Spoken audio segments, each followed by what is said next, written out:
decía, el estudio 1 lleno de buenos amigos, de grandes comunicadores e investigadores. Yo, como es costumbre, tengo la mesa llena de papeles y llena de libros. Sabéis que son objetos que, a pesar de las modernas tecnologías, como dice Carmen Porter, son nuestro tesoro sagrado, los objetos de mayor poder que puede hacer el hombre, los libros. Tengo un libro y una revista. El libro se llama La Historia Perdida y lo firma, lo disfruta realmente en su escritura nuestro compañero Nacho Ares. Nacho Ares, cuya personalidad o biografía podemos resumir con lo que tengo en mi otra mano, la revista de arqueología, ni más ni menos, la prestigiosa revista de arqueología que él dirige. Nacho, compañero de este equipo, buenas noches, bienvenido después del verano. Buenas noches y bien hallado, después del verano, efectivamente. Bueno, estamos a gusto, ¿no? Aquí entre amigos, y vamos a intentar que toda España, y además para eso sois maestros, pues viva un poco esas piezas que no encajan en ningún sitio. Tú que eres bastante escéptico en muchas cosas, ¿es cierto, Nacho, que hay piezas en el mundo de cualquier cultura que parece que desafían a la ciencia, lo que sabemos de nuestro propio origen? Por supuesto, y antes en la entradilla has leído algunos de los ejemplos clásicos, ¿no?, como la pila de Bagdad o el mapa de Piri Reis. Yo creo que el término americano odd parts en ocasiones, o por lo menos según lo estudia la moderna arqueología, ha quedado un poco pequeño en lo que es en realidad el campo de investigación, ya que, por ejemplo, objetos entre comillas tan enormes o tan grandiosos como la Gran Pirámide son en sí mismo una especie de objeto fuera de lugar. ¿Por qué digo esto? Porque son, como también tendremos oportunidad de ver a lo largo de estas 2 horas de programa, objetos, lugares, en definitiva momentos históricos del pasado del hombre que no encajan entre lo que es la idiosincrasia propia de la cultura que vivió en ese espacio-tiempo dado, ¿no? Es decir, son en definitiva objetos que nos llaman la atención porque son excesivamente sofisticados, excesivamente extraños, o que se salen de las coordenadas normales de esa cultura que vivió en ese lugar y ese momento. Una pregunta, Nacho, tú que diriges la revista de arqueología, pues la cabecera mítica, ¿no?, para informarnos de lo que es el misterio en definitiva de nuestra antigüedad. La arqueología más dura, el núcleo duro, vamos a llamarlo así, escéptico en torno a estos temas, sigue siéndolo, no acepta, sigue, digámoslo así, condenando a la hoguera, entre comillas, y que se me entienda, las piezas y objetos de las que íbamos a hablar. Hombre, hay de todo. Yo creo que, por ejemplo, cuando nosotros leemos, o por lo menos los que estamos en esta mesa, que hemos crecido muchos de nosotros leyendo libros de Erich von Däniken, Zacharias Sitchin, etcétera, ahí encontramos referencias. Incluso estos autores son bastante quisquillosos a la hora de criticar lo que es la ciencia tradicional, la ciencia académica. Lo que sucede es que en muchos casos, si nosotros nos ponemos a indagar en revistas, no solo voy a decir de egiptología, que es mi especialidad, ¿no?, sino de revistas científicas de otras especialidades como sumeriología, siriología, mayología, etcétera, en muchas ocasiones nos encontramos artículos de investigadores académicos serios que lindan este tipo de investigaciones y que de una manera más ortodoxa que heterodoxa hacen esas pequeñas incursiones en lo que es el mundo del misterio de una manera muy abierta, de una manera muy genérica. Hablaba nuestro buen amigo Nacho Ares que a partir de esta noche vuelve con su Historia Perdida, su sección de auténticos misterios, de fichas, pues como esto, fuera del tiempo, cosas, historias que se quedaron ahí sin resolver. Esta noche de 3 a 4, una cita con él, por supuesto. Hablaba Nacho de su gran pasión, claro, la egiptología. Tengo otro libro, también de la editorial Edad, El secreto de la Gran Pirámide, la construcción más misteriosa del mundo. Y lo ha hecho, yo creo que el hombre que me apostaría a todo a nada, que es quizá el español que más tiempo se ha pasado entre los pasadizos de ese, como decía Nacho Ares, gran objeto fuera del tiempo que es la Gran Pirámide. Manuel Delgado, compañero, bienvenido a Milenio 3. Encantado. Es cierto que en Egipto, vamos a hablar luego, por ejemplo, del avión de Saqqara, de algunas piezas, de boomerangs, de volantes, de objetos voladores que utilizaban en aquella época. Egipto, como cultura avanzada, también tiene sus propios hallazgos misteriosos arqueológicos que parece que nadie comprende. Indudablemente. Además, lo bueno que tiene la egiptología más abierta, es que actualmente se están incorporando personajes de todas las ramas del saber, de toda ciencia, porque hasta ahora, el turista normal que va a Egipto ve los grandes prodigios de aquella civilización basados exclusivamente en los restos que quedan, en lo que es la arquitectura y lo que es la ingeniería. Lo que pasa es que ninguna rama del saber avanza, sino avanzan todas las demás. Afortunadamente ahora, no solamente en la Gran Pirámide, sino en todo Egipto, se están descubriendo que los antiguos egipcios o bueno, los iniciadores o los originarios que hicieron toda aquella civilización, pues también controlaban un montón de ramas del saber, como pueden ser la biología, como es la física, como es la medicina, como es la farmacopea, etcétera, etcétera. Pero a mí me parece, bueno, ya tendremos tiempo a lo largo del programa de basarnos un poquito en el dato y en los documentos que hay en los museos o fuera de ellos, pero me parece muy interesante lo que has dicho tú al principio, de hacerte ese tipo de preguntas, porque a fin de cuentas yo creo que cada uno encuentra lo que va buscando, y lo que pasa es que en algunos sectores de la arqueología oficial nos hacen cierto tipo de preguntas, o en algunos sectores de la ciencia, ¿no? Por ejemplo, cuando aparece algo en los cielos que es raro, si tú las preguntas que estás haciendo es qué efecto meteorológico es eso, o te pones en el lado paranoico, ¿no? Es decir, qué armas secretas están haciendo las grandes potencias mundiales, pues lógicamente las respuestas que vas a obtener son distintas si te haces la pregunta de bueno, ¿qué es eso realmente? O puede haber gente aparte de nosotros en todo este universo tan grande. Cuando te preguntas si realmente Keops hizo la Gran Pirámide y cómo lo hizo, pues a lo mejor puedes llegar a la conclusión de que no sabes cómo Keops pudo haber hecho la Gran Pirámide, pero también puede que sea una respuesta condicionada, porque quizá la pregunta adecuada es ¿qué hizo Keops en la Gran Pirámide? Me parece que los que sois responsables de este tipo de comunicaciones, en el caso tuyo con Milenio 3, en el caso de Javier Sierra con Más Allá, etcétera, pues sois los que detentéis la bandera de mantener este libre pensamiento para hacerte preguntas que, aunque duelan o aunque pertenezcan a veces en el territorio de la ciencia ficción, son preguntas que lógicamente están ahí. Y vaya que sí están ahí, por ejemplo, en el Museo de Bagdad, la pila de Bagdad. Va a ser el primer objeto herético, el primer hallazgo prohibido, como queréis llamarlo, además en una zona completamente devastada. Y ya os informo de que vamos a tener al gran equipo de corresponsales a nivel mundial de la cadena SER ya interconectados con nosotros para hablarnos de algunos de estos hallazgos desde su lugar de origen. Y el último libro que tengo aquí, que no es su último libro escrito, por supuesto, es un auténtico viaje por no sé cuántos países, Javier Sierra, en busca de la Edad de Oro. Pues pero un montón, ¿verdad? Casi una veintena. Sí. Casi una veintena. Y buscando, entre otras muchas cosas, eso, los rastros de objetos, de historias que no encajaban en su tiempo, y que si pensáramos fríamente en lo que vamos a plantear hoy, pues nos haría hacer algo que es demasiado trabajoso, que es reestructurarnos lo que sabemos de nosotros mismos y nuestro pasado, de nuestro origen. Claro, yo intenté en ese libro, En busca de la Edad de Oro, no quedarme solo en la anécdota, en el objeto, o en la pieza, o en el edificio, o en la prueba arqueológica que no encaja, sino tratar un poco de leer qué es lo que había detrás. Y lo que había detrás, o lo que hay detrás de lo que vamos a hablar esta noche, es algo que es tremendamente importante. Según decían los griegos, y también lo decían los antiguos hindúes, y también está recogido en la mitología egipcia, antes de la historia conocida hubo otra historia, una historia en la que hubo civilizaciones desarrolladas, en la que se conocían ciencias, entre ellas, por ejemplo, la cartografía. Hablaremos del mapa de Piri Reis, que parecen patrimonio de gentes a partir del siglo XV o XVI con cierta precisión, y que sin embargo ya se conocían en la antigüedad. Y esa es la Edad de Oro. Los griegos la llamaban así, Edad de Oro. Los egipcios la llamaban el Septepi, el primer tiempo, en una época en la que se mezcla un poco lo mitológico con lo real. Los egipcios hablaban de que ese Septepi, ese primer tiempo, era una época en la que los dioses y los hombres convivían, que había una especie de estirpe de semidioses que eran los que gobernaban la tierra y hacían proezas. Yo no sé si eso es así o no, pero sí nos da una interpretación, un eco mitológico de que en la antigüedad había un desarrollo tremendo, del que nos han quedado solamente pequeñas chispas, que son estas piezas que esta noche repasaremos, y que son piezas arqueológicamente datadas en esa época. Es decir, no es algo que se haya plantado, que sea una falsificación, un fraude, sino que son piezas arqueológicas verdaderamente avanzadas para su época. La Edad de Oro, lo decían muchas culturas antiguas, y parece que algunos restos han quedado. Apasionante, ¿verdad?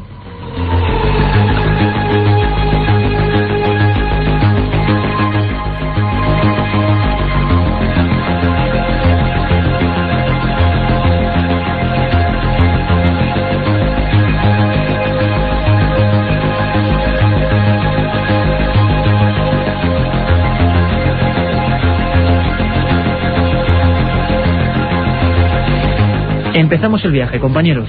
Todos atentos, la cadena SER se va a poner a buscar, a rebuscar, a recrear la historia de esos objetos perdidos. Y empezamos con uno realmente misterioso, realmente extraño, en un lugar, como decíamos, saqueado, y donde hemos empezado, en el norte de Irak, con esas excavaciones, esas prospecciones en busca, por ejemplo, de petróleo, y que se encontraron con otras cosas que no estaban en el guión. La pregunta sería, ¿hace miles de años los hombres llegaron a usar la electricidad?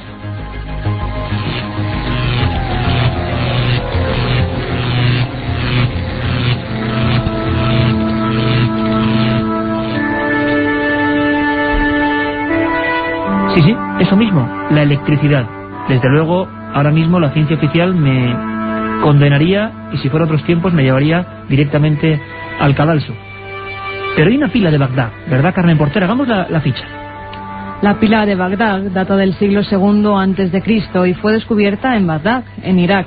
Se encontraba en el museo de esta ciudad antes de la guerra. Se trata de una pequeña vasija de arcilla dotada de una tapa de asfalto y atravesada por un tubo de cobre que albergaba una varilla de hierro corroída por el ácido. El ingeniero alemán Wilhelm König en 1936 se dio cuenta que estaba frente a una rudimentaria pila eléctrica. Una pila en Bagdad, siglo II a.C. Ya lo sabéis, 7640, milenio, espacio, empezamos a opinar. ¿Os parece? ¿Esto es posible? ¿Esto es ficción? ¿Es cosa de locos? ¿O es que alguien sabía más de lo que nos cuentan? Vamos a ver, Nacho Ares, compañero. Y por cierto, tanto Javier como Manuel Delgado, en cualquier momento podéis intervenir. Esto quiero que sea una tertulia abierta, no hay ningún problema. Iremos haciendo las fichas de los casos.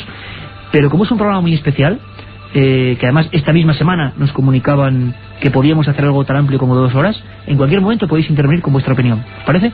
Nacho, si quieres empezamos. La pila de Bagdad. Carmen nos ha hecho la fotografía, la ficha. ¿Es posible? ¿Esto es cierto?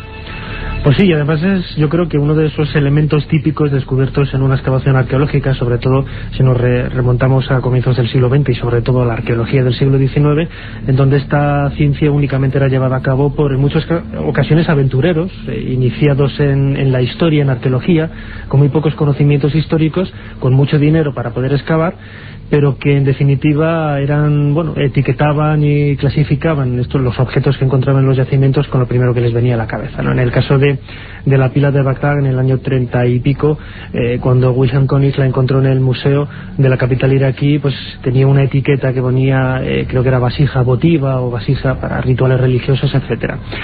Lógicamente hoy todo este cambio, ha sufrido la arqueología un cambio bastante grande, en el sentido de que las misiones arqueológicas pues están compuestas en muchos casos por ningún arqueólogo, y más por geólogos, antropólogos, etcétera, especialistas de otras especialidades, valga la redundancia, ¿no? Pero en el caso de la pila de Bagdad, lo más curioso de todo es que efectivamente nos encontramos ante una pila de más de 2000 años de antigüedad, y el siguiente paso que hay que intentar buscar es para qué servía, ¿no? Y es aquí en donde aparece quizás la respuesta más satisfactoria a este enigma. Si efectivamente ellos conocían la electricidad, podríamos especular si el descubrimiento fue casual o producido por una investigación. Pues ¿para qué la utilizaban? Bueno, pues en el propio Museo de Bagdad y también en el Museo del Cairo, por ejemplo, hay joyas que tienen una pátina dorada, un recubrimiento dorado, que no es oro, y son falsificaciones de joyas antiguas. La única manera de conseguir esta falsificación es por medio de la electrólisis, y quizás este era el fin para que eran utilizadas las pilas, únicamente añadiendo un elemento galvánico que podían haber conocido perfectamente hace 2 milenios como el zumo de naranja o el vinagre. Esas pilas, la reconstrucción de esas baterías que se hicieron luego en Estados Unidos, fueron capaces de producir una carga muy pequeña, apenas 0,5 voltios. Nacho, perdón, me estás diciendo que mucho tiempo después se vuelven a reconstruir estas pilas con los mismos medios y funcionan. Sí, la arqueología experimental, sobre todo a través de este ingeniero Wilhelm König, una vez de vuelta a Estados Unidos, reprodujo en laboratorio una copia exacta de esta pila, y él consiguió en laboratorio conseguir una carga eléctrica muy pequeña, como decía antes, de apenas medio voltio, pero lo suficiente para poder conseguir en un medio controlado pues falsificaciones de joyas como lo que él hizo. Javier, ¿y esto funcionó hace funcionó 2200 años? Y en realidad es una mínima parte del enigma, porque estamos hablando de una vasija con un centro de cobre al que se le vertía, era muy emocionante las pruebas de Wilhelm König, al que se le vertía un poco de zumo de uva, de ácido, y era lo que provocaba esa reacción de 1,5 voltios, como las pilas pequeñitas de las grabadoras. Pero como te digo, eso es, si me apuras, electricidad primitiva. Hay otros ejemplos todavía más sorprendentes que nos hablan de un manejo de la electricidad a gran escala y que todavía hoy se nos ponen un poco los pelos de punta. Fíjate, para fabricar aluminio, el aluminio se hace con la bauxita y con el concurso de la electricidad. Este proceso se empieza a desarrollar a partir de 1808 con Faraday, que fue el primero que empezó a... Hay que decir también que la primera pila es del año 1800. Claro. O sea, 2000 años antes había una pila en Bagdad. Claro, pero fíjate, estamos hablando de lo que es provocar con una pila, digamos, una corriente pequeña, pero para fabricar aluminio se necesita una fuerte corriente eléctrica y se han encontrado objetos de aluminio. Fíjate, en 1952 hubo uno de esos descubrimientos emocionantes en China, en la provincia de Jiangsu, mientras estaban haciendo unos trabajos para un campo deportivo en esa provincia, se les hunde parte del campo de fútbol, se les desfonda y encuentran una cueva donde hay enterrada un ajuar completo funerario de un guerrero de aproximadamente el siglo II antes de Cristo, casi como la pila de Bagdad. Vacían el ajuar, encuentran joyas de todo tipo, armas, toda la armadura completa de este señor del siglo II antes de Cristo, que además se llegó incluso a conocer el nombre del individuo, se llamaba Zhou Chu. Y en la tumba de Zhou Chu, cuando sacan el cuerpo, cuando sacan el cadáver, resulta que tiene un cinturón con una hebilla de aluminio. Aluminio de hace 2200 años.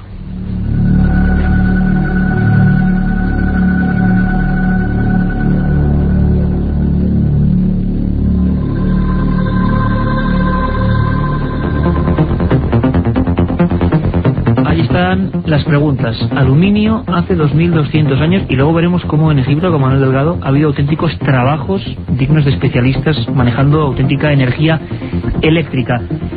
Katia Rocha, ¿están llegando ya esos mensajes? Cuéntanos. Muchísimos mensajes, pues igual que ayer. Tienen que enviarlos al 7640.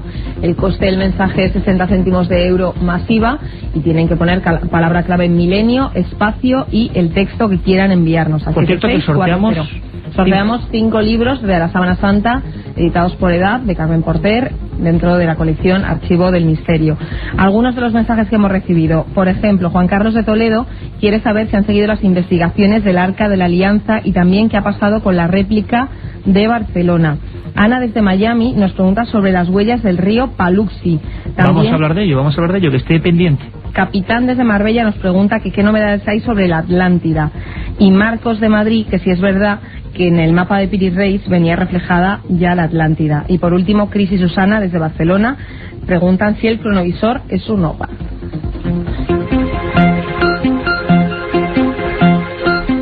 ...7640, desde cualquier móvil, desde cualquier punto, milenio, espacio y vuestras preguntas, radio interactiva del siglo XXI, porque tanto el cronovisor como las huellas del río Paluxy y como no sé cuál era lo otro, Piri Reis van a tomar aquí el estudio en apenas unos segundos. Manuel Delgado, ¿es cierto que hay trabajos en Egipto mezclando plata, oro, que tenían que ser fruto de la electrólisis, que puede verificar esta teoría de que hace 2000, 3000 años hubo gente que manejó la electricidad? Sí, efectivamente, en el Museo del Cairo existen ese tipo de piezas en el que se ha fundido oro con plata. Por la diferencia de fusión de estos dos materiales, pues lógicamente la única forma de hacerlo es por electrólisis, y eso implica el conocimiento de la electricidad.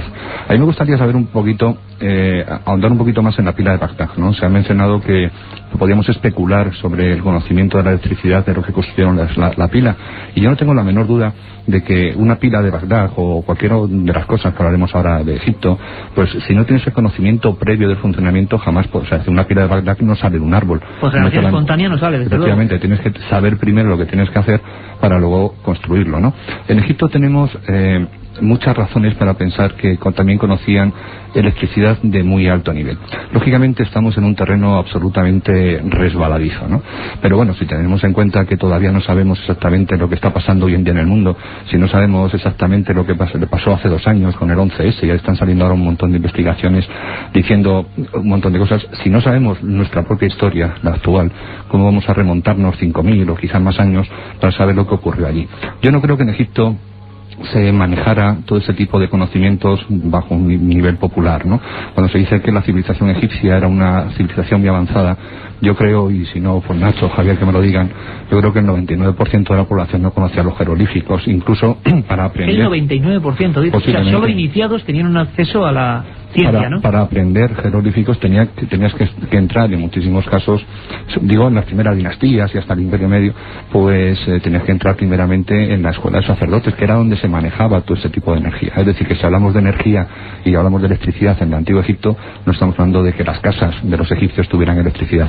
Lo que sí estoy convencido es que estos pequeños grupúsculos, que desde Egipto, yo creo que hasta hoy prácticamente, Javier, ¿verdad?, han surgido de una manera muy minoritaria, de una forma muy oscura, que se han ido transformando en diversas sociedades secretas. Yo creo que eso sí tenían y detentaban ese tipo de conocimiento. Por ejemplo, en el templo de Dendera tenemos un montón de relieves en los pasillos que comunican con el techo. El techo del templo de Dendera es uno de los pocos que se pueden visitar de los templos, y allí tenemos el caso de una electrolisis a gran escala, ¿no? Tenemos un montón de rayajos en el suelo hechos con picaduras, y bueno, los rastros que tienen estos rayajos, que son de 3 metros, 4 metros, que se van entrecruzando entre sí, pues nos da la prueba de que allí se habían instalado una especie de líneas de cobre fundido y de plomo fundido. También en todo ese alrededor del templo existe una pequeña valla de unos 40-50 centímetros, con un lugar por donde se introducía un líquido y por otro lado por donde salía. Bien, en la escalera que da acceso a esta terraza, pues se ve como los antiguos sacerdotes llevaban algo muy parecido, lo hemos visto en muchas representaciones, algo parecido a lo que es el Arca de la Alianza. Y cuando la subían para arriba iba cargada, porque uno de los símbolos del antiguo Egipto relacionados con la energía era siempre la serpiente, ¿no? Entonces, cuando bajaba del techo del templo, bajaba por otra escalera, ese arca ya no tenía las serpientes, es decir, que de alguna forma se había cargado en el templo, no sabemos todavía cómo, se había descargado en el techo, haciendo posiblemente un sistema de electrolisis a alto nivel, y se bajaba por el otro lado descargada. ¿Esto hace cuántos años, Manuel? ¿Más o menos? Bueno, el templo de Dendera, corregidme si no, es aparentemente es de época tolemaica, pero posiblemente los ptolomeos hicieron una reconstrucción de un templo mucho más antiguo. Hay algunos autores que afirman que según algunas pieles de gacelas encontradas en el Museo del Cairo, yo todavía no las he visto, pero algunos así lo afirman, se dice que Keops ya hizo una reconstrucción del templo de Dendera. Miles de años. Miles de años. Antes de pasar a otra de nuestras fichas, vamos a conectar con Francia, con nuestro corresponsal José María Patiño, que nos va a hablar de una historia apasionante, de Glöcel.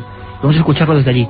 ¿Se sabe algo de la pila? Con todos estos saqueos que ha habido en Bagdad, con la guerra, yo no sé si hay noticias sobre ella. Es una pieza que no sabemos si continúa o ha desaparecido, ¿no? Parece que ha desaparecido. Las últimas noticias que habían llegado hasta mí es que la pila se le había perdido a la pista. Quizá no porque la hayan saqueado, porque no era un objeto atractivo de ninguna clase, sino probablemente porque la rompieron o se rompió en los procesos de saqueo, ¿no?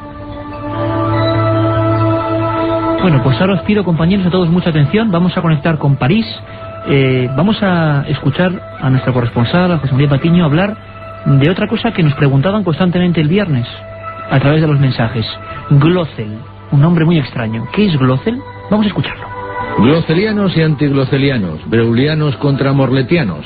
La historia del lugar arqueológico de Glöcel está plagada de enigmas, pero también de miserias y rivalidades humanas. Todo comienza en 1924, cuando dos agricultores, Claude Fradin y su nieto Émile, encuentran una fosa con restos humanos mientras roturan con un arado su terreno situado a una veintena de kilómetros al sur de Vichy, en el macizo central francés. El tesoro que creen haber descubierto en un principio se resume en varios objetos, entre ellos unas tablillas grabadas que al entender de los agricultores no tienen ningún valor. Vuelven a enterrarlos y siguen con sus faenas, pero ese mismo año, en verano, el hallazgo despierta el interés del padre Breuil, responsable de Bellas Artes, y de un médico de Vichy, el doctor Morlet, que va a mantener una disputa personal que acabará perjudicando al propio Glossel. El hecho es que las tablillas grabadas encontradas por los campesinos tienen entre 5.000 y 6.000 años de antigüedad, lo que contradecía la tesis recién publicada ese mismo año por el epigrafista René Dossot de que la escritura había nacido en Fenicia 1600 años antes de Cristo. Este desfase oficial va a servir para que las autoridades arqueológicas de la época pongan en duda la verosimilitud de Glossel y acusen a los Fradin de haber fabricado ellos mismos los objetos encontrados. Pese a que la acusación carece de fundamento, la duda va a pesar hasta los años 70, cuando diferentes estudios confirman que los objetos hallados van de los 17.000 años de antigüedad a los 1.500 e incluso alguno data de la Edad Media. Entre ellos, los más destacados son las inscripciones que se pueden leer en las tablillas y huesos y que presentan semejanzas con otros alfabetos encontrados en Italia y Portugal. Muestras de una lengua pre-indoeuropea, pre-etrusca, la repetición de símbolos e inscripciones de los objetos de diferentes épocas otorgan una unidad al lugar arqueológico y sustentan la teoría de que Glossel, situado en el denominado Campo de los Muertos, sería un lugar de culto mágico en el que se habrían ido reagrupando las 2.500 piezas encontradas hasta ahora con procedencias diversas. Las recientes investigaciones aéreas del lugar muestran indicios de la existencia de otros sitios arqueológicos vecinos aún sin desenterrar y que sin duda aportarán más piezas y nuevos interrogantes.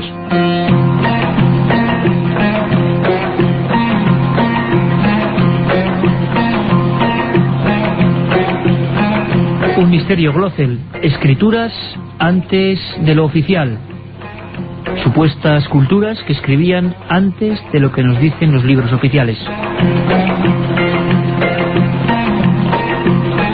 Y esta música que escuchamos viene directamente del Bósforo, de esa ciudad mágica, Constantinopla, Estambul, un lugar también lleno de misterios y donde se guarda uno muy especial, por el que además siempre preguntáis y que nunca hemos abordado: el mapa del almirante Piri Reis. Un viaje en busca del misterio. Milenio 3, en la SER.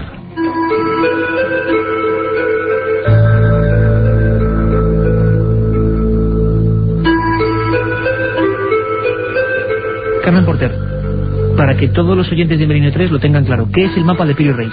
Deberíamos hablar de los mapas de Piri Reis. Fueron descubiertos en 1929 cuando el Palacio Topkapi en Estambul estaba siendo remodelado para convertirse en museo de antigüedades. Su director, Halil Eldem, descubrió que habían sido trazados por el marino Piri Reis, un almirante turco de la flota otomana del siglo XVI.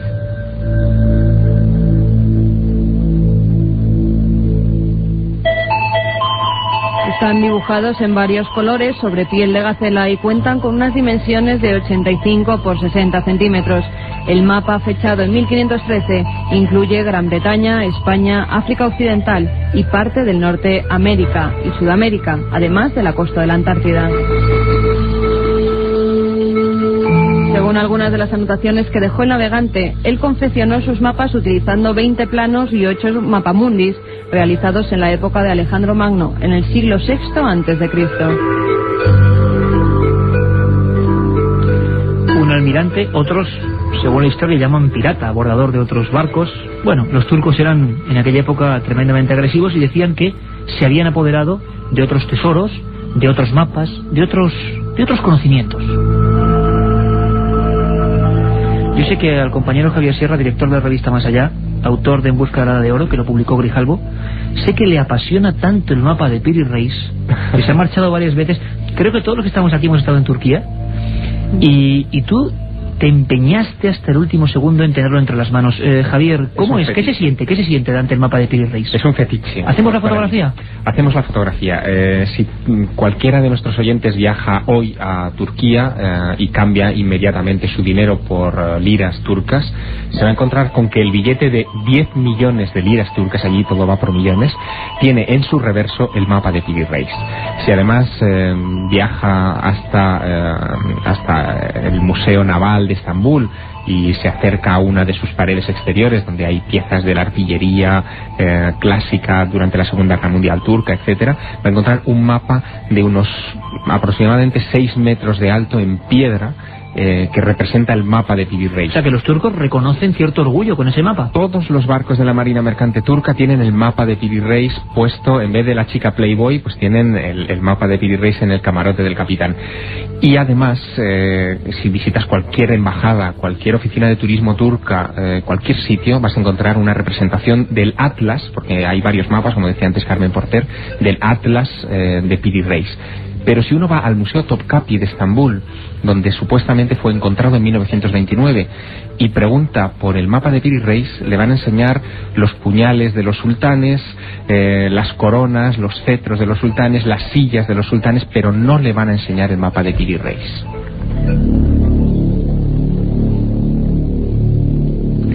Es un misterio, porque yo había viajado en varias ocasiones a Turquía para ver el mapa de Piri Reis. Me extrañaba, me escamaba que una gloria nacional turca no se expusiera a la opinión pública. Es como si aquí nosotros escondiéramos en un tubo de cartón las meninas de Velázquez, o la Dama de Elche, o la Dama de Elche. Y después de mucho insistir, de crear casi un conflicto diplomático entre dos ministerios, el de turismo y el de cultura, finalmente conseguí una cosa que, bueno, la verdad fue muy emocionante. Casi desde que murió Ataturk, que tuvo ese mapa en su despacho y que ordenó que analizaran ese mapa y fue el que creó un poco la historia, ese mapa no había sido visto por nadie. Lo habían metido en un cajón de madera, lo habían encerrado en una estantería bien hermética de la biblioteca del Museo del Topkapi y nadie lo había visto. Hasta tal punto era esto así que yo incluso había hecho algunas denuncias y algunas sugerencias públicas de que el mapa quizá lo habían vendido, se había estropeado, se había traspapelado, en fin, cualquier barbaridad de una gloria nacional de ese país. Pues bien, después de muchas presiones, finalmente me enseñaron el mapa de Piri Reis. Y la pregunta, Javier, sería: ¿por qué tanto celo? ¿Qué perseguías? ¿Por qué ese mapa tenía algo distinto a cualquier otro mapa del mundo? Tiene muchas cosas muy interesantes ese mapa de 1513. Fue dibujado por Piri Reis como un regalo para el sultán de Egipto, que en aquella época era de dominio turco, estaban los otomanos dominando el Cairo. Era un atlas grande, enorme, de más de 1 metro y pico de ancho, del que solamente conservamos la mitad. Y la mitad de ese mapa, lo que se ve en la mitad de ese mapa es Portugal y una parte de la península ibérica, el Cuerno de África, algo de las Islas Británicas y todo lo que es Centro y parece que Sudamérica. Hay muchas cosas ahí extrañas porque en 1513, por ejemplo, no se conocía la existencia de los Andes. Los Andes es imposible verlos desde la costa y sin embargo ahí aparecen representados en el sitio correcto donde tienen que estar los Andes. No se había descubierto ni explorado el Orinoco, aparece ahí el río Orinoco, el Amazonas, aparecen una serie de enclaves topográficos como las Islas Malvinas que no se descubrirían hasta 1570 y tantos. Es decir, que hay una serie de enclaves geográficos todavía por explorar de ese nuevo mundo que había descubierto Colón en 1492 y que ya aparecían ahí perfectamente cartografiados. Lo curioso es que el propio Piri Reis, en ese mismo mapa escrito en turco, da cuenta de dónde ha sacado toda esa información.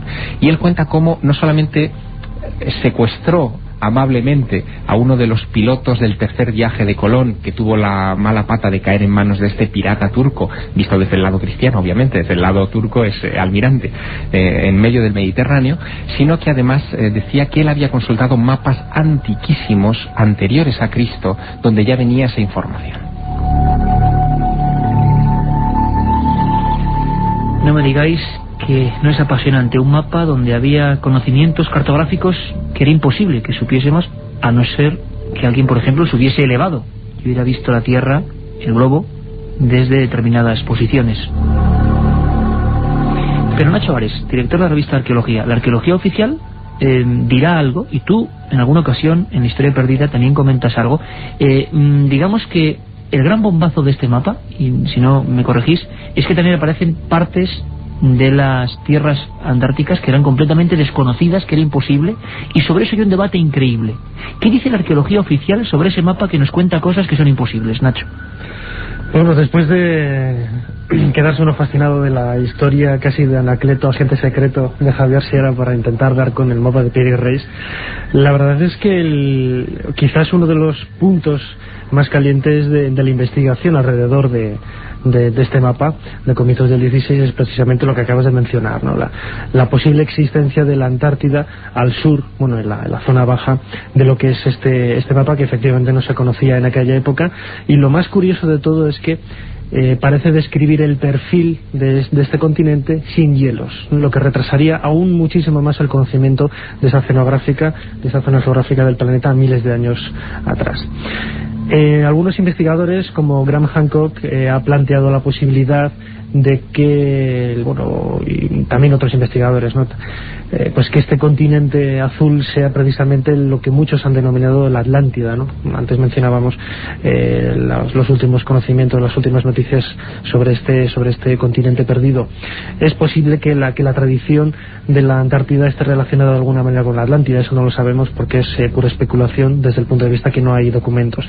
Lo que sí que es cierto es que es muy difícil que esta parte del mapa de Piri Reis sea efectivamente la Antártida, por un par de hechos básicos que, bueno, yo tengo aquí anotados, que refleja muy bien Robert Schoch, un geólogo estadounidense. Es que si nosotros eliminamos los miles de millones de toneladas de hielo que tiene hoy el continente de la Antártida, el perfil que tendría no tendría ningún parecido en absoluto con lo que aparece en el mapa de Piri Reis.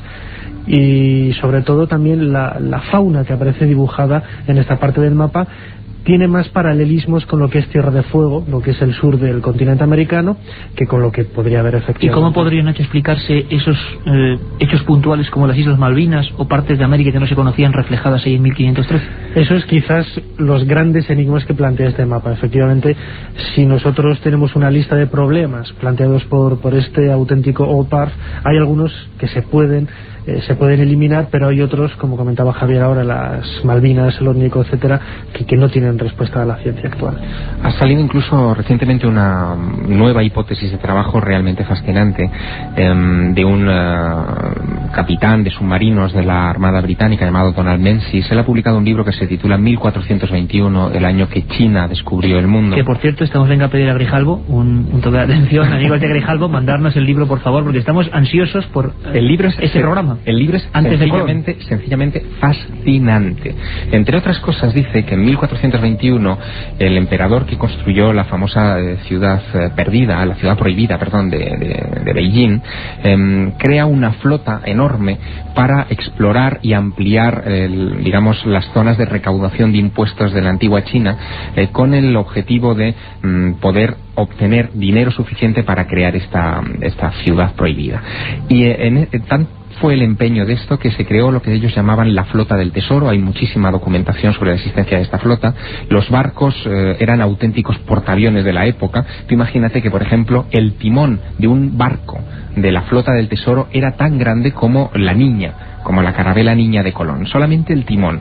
Bueno, según Donald Menzies y según los documentos que él ha podido rescatar de crónicas chinas, parece que esta gente se dirigió a diversos lugares del planeta. No solamente llegaron a América, sino que también llegaron a Australia, doblaron el Cabo de Hornos, también el Estrecho de Magallanes, que descubriría Magallanes muchos tiempos después, y todo eso lo fueron consignando en una serie de descripciones que este hombre, como capitán de submarino, desde el submarino, ha podido comprobar que eran rigurosamente precisas, descripciones de la costa rigurosamente precisas.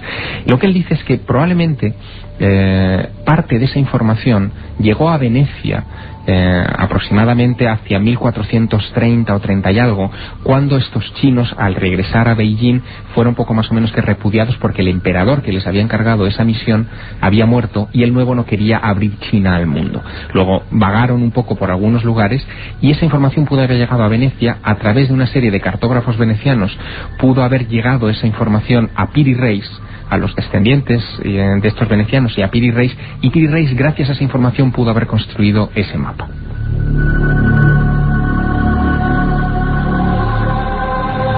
Si os parece, quedan 5 minutos para las 10. Vamos a pasar rápidamente a algunas preguntas que los oyentes están realizando ese 7640, poniendo Milenio en su móvil y directamente poniendo su cuestión, su opinión. Hay una pregunta que flota, ¿nos visitaron a alguien en la antigüedad o hubo tecnologías desconocidas que se han perdido por completo? ¿Sí o no? ¿Ficción o rotunda realidad? Y aquí viene desde la central de datos llena de papeles Katia Rocha. Vamos a ver en estos 5 minutos, haciendo una pequeña pausa. Luego tenemos cosas importantísimas: Tassili, aviones en el antiguo Egipto, avión como el de Saqqara, las extrañas huellas del río Paluxy. Vamos a conectar con Estados Unidos, un montón de cosas, incluso el cronovisor de Joan Solés. Joan Solés, el corresponsal, no es que él hiciera el cronovisor, sino el padre Ernetti. Katia, cuéntanos, ¿preguntas para nuestros invitados o planteamientos concretos? Bueno, sobre todo saludos. Algunos preguntan por el estado civil. Bueno, el 7640 hay que mandar mensajes, Milenio, espacio y el texto libre. Por ejemplo, a Javier Sierra le manda un saludo, un premiado con el viaje a Roswell de Expediente X.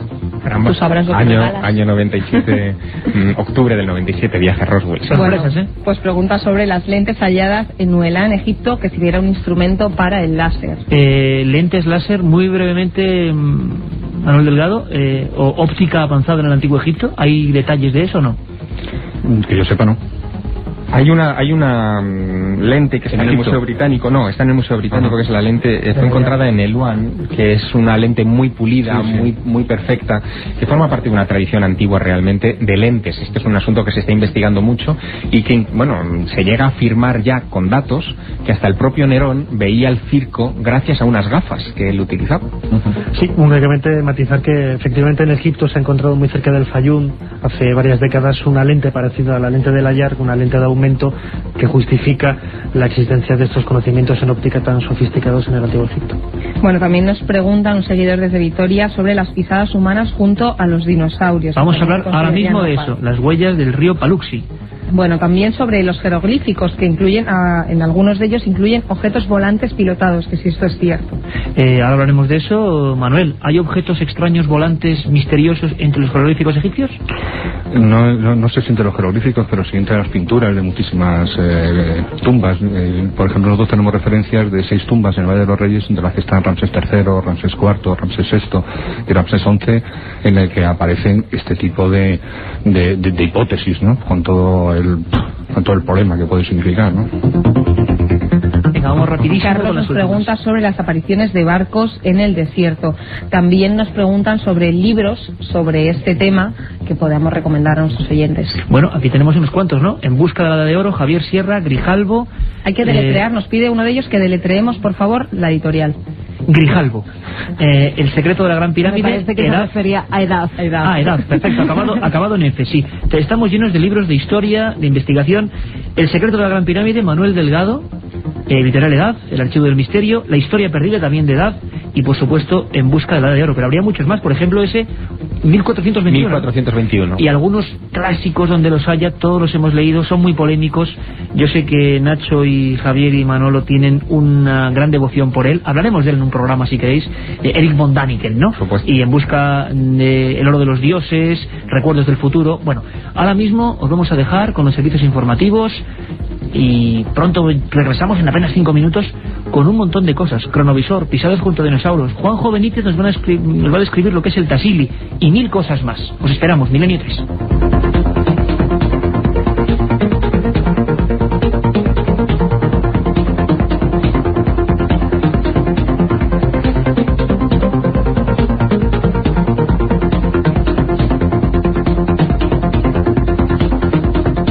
Un viaje en busca del misterio.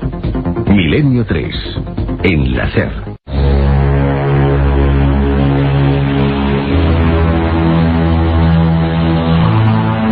Un viaje en busca del misterio. Milenio 3, en la SER. Y aquí continuamos, claro que sí, aquí estamos en el estudio 1 de la cadena SER, un buen grupo de investigadores, de amigos, pues relatándoos lo que se sabe, lo que se está investigando ahora mismo sobre esos objetos malditos, los OPARS, objetos, pinturas, escrituras fuera del tiempo. Y nos queda toda una hora para seguir con vosotros en interactivo, como siempre decimos, indagando un poco más en este misterio, en esta noche especial. 7640, la palabra milenio, espacio, y ya estamos haciendo los primeros porcentajes. ¿Creéis que en la antigüedad fuimos visitados por otras extrañas civilizaciones? Y por supuesto, cualquiera de vuestras preguntas, casos de este o cualquier tema, como hicimos el viernes, a Manuel Delgado, Nacho Ares y Javier Sierra.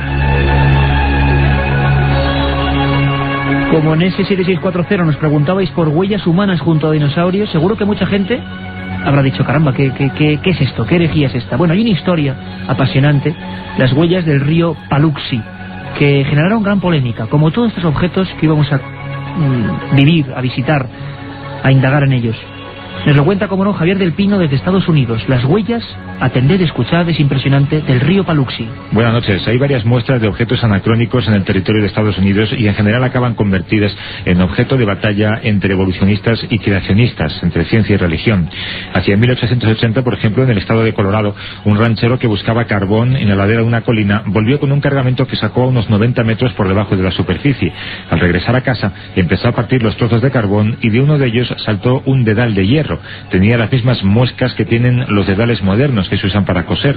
Aunque admitiéramos que los indios nativos ya utilizaban dedales de hierro en siglos remotos, el misterio subsiste porque el carbón del que procedía ese objeto se formó hace unos 70 millones de años.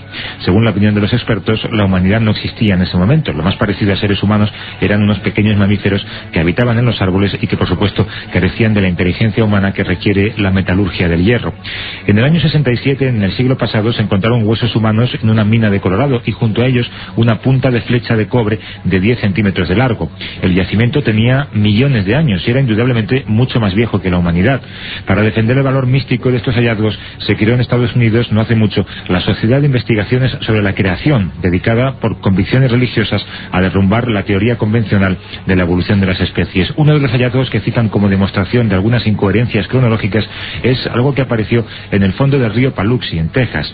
Se supone que los dinosaurios se extinguieron hace unos 70 millones de años, pero en ese río se encontraron huellas fósiles de dinosaurio junto a lo que parecían ser verdaderas huellas humanas, aunque de una longitud poco común, casi 40 centímetros.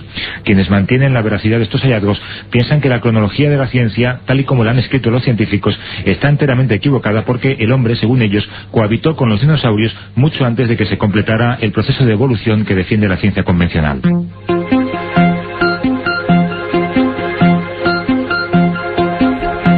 Huellas muy grandes, humanas, junto a dinosaurios. Parece increíble, pero no es el único caso. Haremos programas especiales sobre el misterio que nos preguntáis ahora mismo, sobre Ica, en Perú.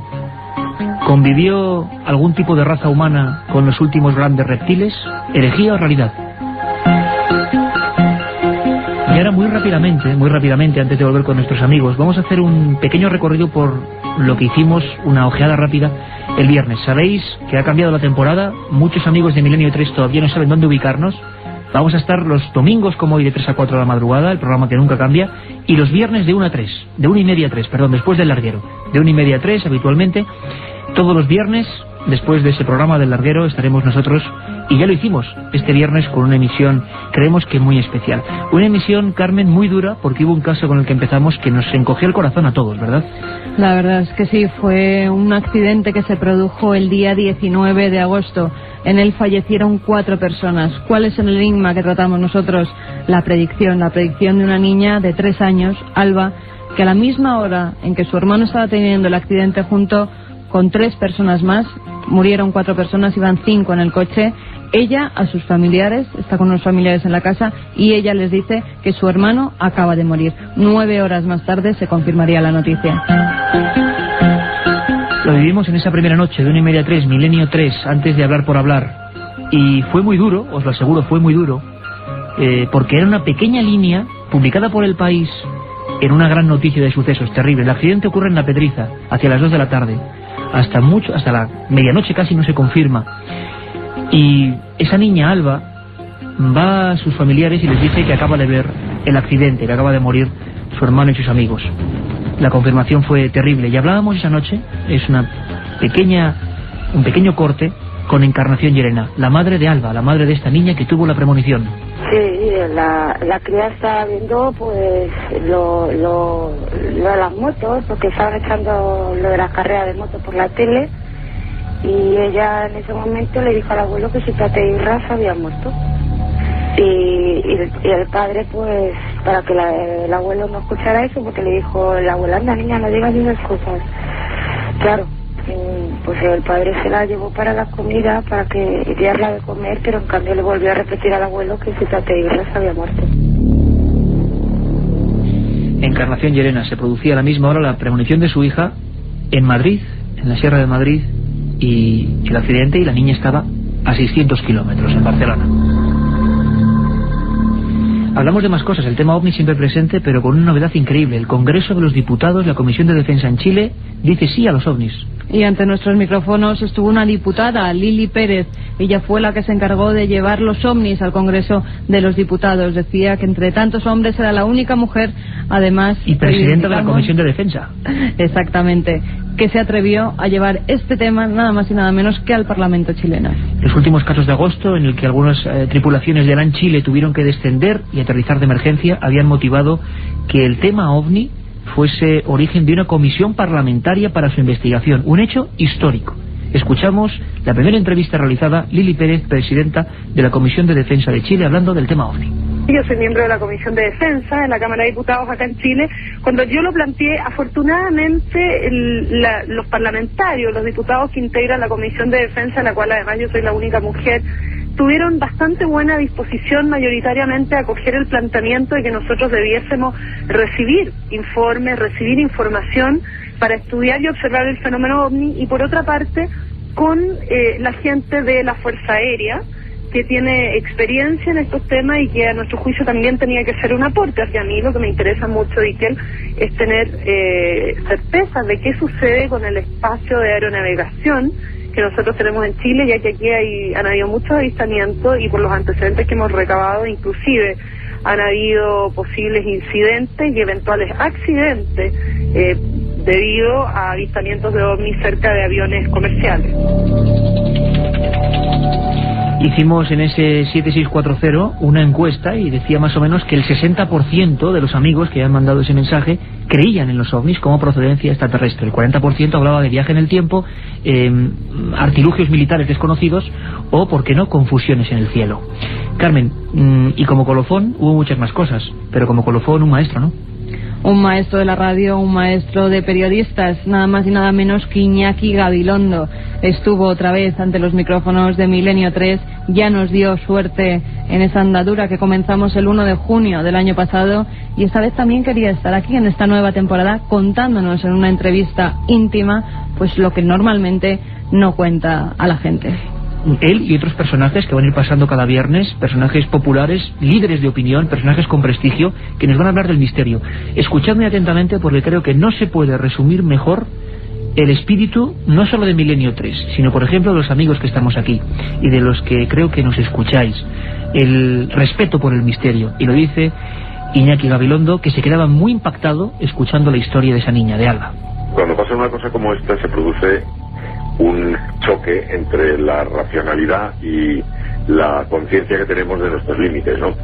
El primer instinto es pues la incredulidad, pero hace mucho tiempo que las personas que hemos dedicado algún momento a pensar sabemos que la razón es la clave de toda nuestra sociedad y de nuestra manera de entender la vida, pero que tiene que convivir con sus vecinos los misterios, como dice muy bien Eugenio Trías, de manera que yo no sé muy bien qué es lo que sabemos, no sé muy bien qué es lo que no sabemos, no sé muy bien qué es lo que terminaremos sabiendo algún día, no sé qué es lo que no terminaremos nunca por saber. Y por lo tanto, el primer instinto de incredulidad automáticamente luego yo lo tamizo con esta humildad ante lo misterioso, ante lo desconocido, que también la experiencia me ha enseñado a respetar. Respeto y humildad ante el misterio. ¿Qué palabras? ¿Cuánto tendría que aprender, por ejemplo, la bazofia que nos ofrecen algunos medios televisivos?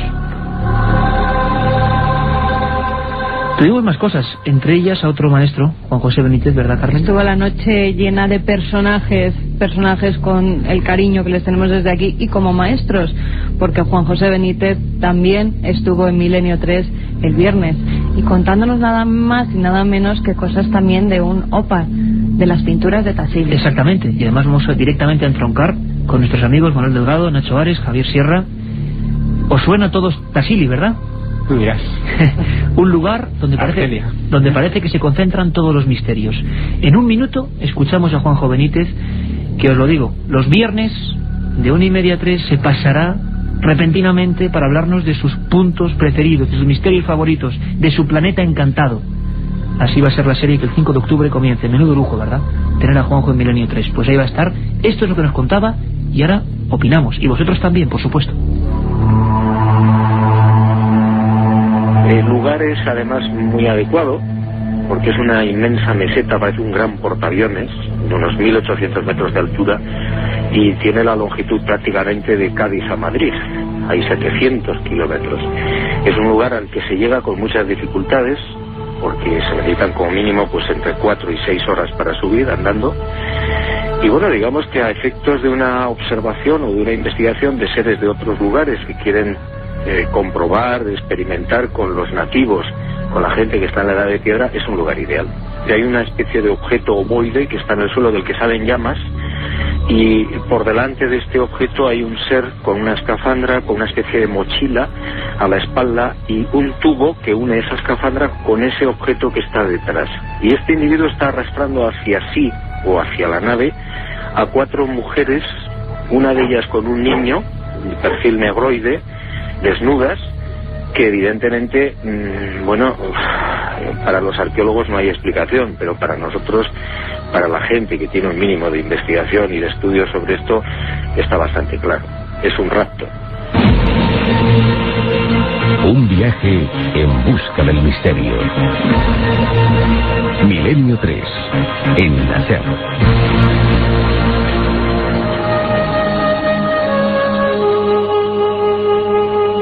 Estamos viviendo con todos vosotros la noche de la arqueología imposible. Os quedabais los tres, Manuel, Nacho, Javier, con los ojos como platos. Tassili, un rapto, ¿de quién? Pregunta abierta. Pues estamos un poco con lo que hablaba al principio, ¿no? Depende qué preguntas te hagas. La verdad es que la serie Planeta Encantado va a romper muchos moldes, ¿no?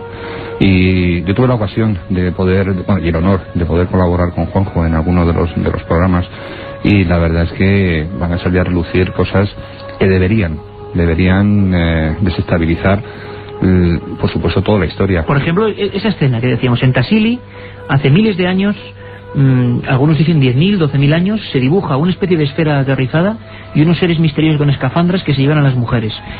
No sé, ¿cuál es la primera palabra, Javier, Nacho, que os sale al describir esta escena? Don Manuel. Pues yo creo que está también en todos los grandes libros sagrados de todas las religiones, ¿no? O sea, es decir, a mí me hace gracia algunas veces cuando vemos en un montón de películas como en un juicio pues se jura ante la Biblia y todo ese tipo de cosas. Lo que pasa es que cuando en la Biblia se pone que los ángeles del cielo bajan y ven a las hembras de los hombres tan hermosas que las fecundan y crean esa raza de los grandes héroes de la antigüedad, bueno, eso yo creo que también interviene en la Biblia, ¿no?